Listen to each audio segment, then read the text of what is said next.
Hi, before this video, you should have already watched my free video on the capital asset pricing model on MBAbullshit.com.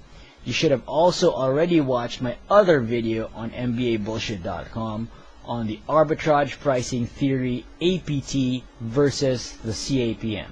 You may watch them first if you haven't done so yet. Okay, so the topic for this video is the arbitrage pricing theory, systematic versus idiosyncratic risk. Remember, you can always go back to MBAbullshit.com. Alright, so let's get down to it.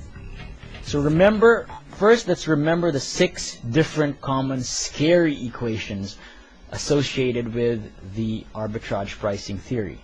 So earlier, with my earlier video, we spoke of these over here, these 3 equations over here. These were predictive equations. They were used to predict the future return, future estimated returns or profits that you can expect to earn if you invest in a particular stock. Okay? Now, the emphasis for this video now are these 2 equations or formulas over here. So, let's say that XYZ Corporation was computed to have an expected return of 6% at the end of the year. Okay? Using growth and inflation rate I. However, during the year, there were unexpected changes in both GDP growth and inflation, and the famous CEO of the company died as well. In the end, the growth ended up 6.5% instead of 4%. Okay, now don't confuse this 6.5% with this 6% over here.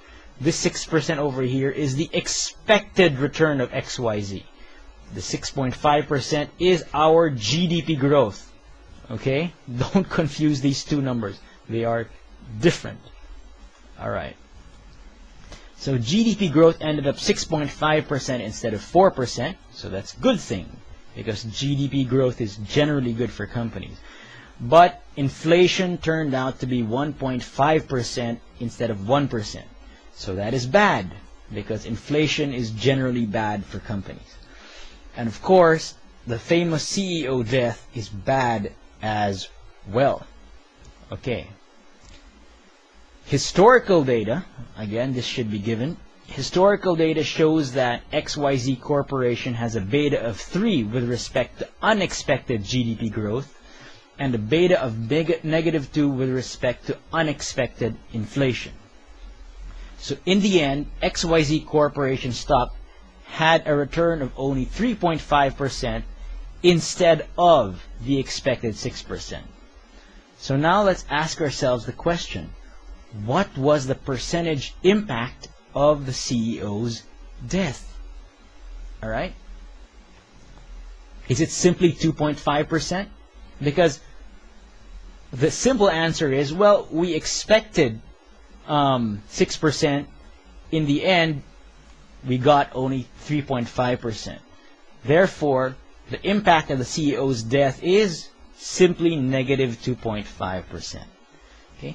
That is wrong. Okay? You do not simply do that, make a quick conclusion like that. Okay?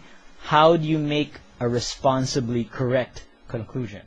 The bad news from the CEO death had a negative 9% impact on the stock's return, and not simply the 2.5% difference between the expected and the actual return.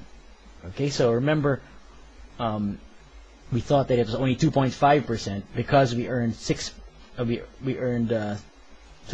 instead of 6%. Okay, it's not as simple as that.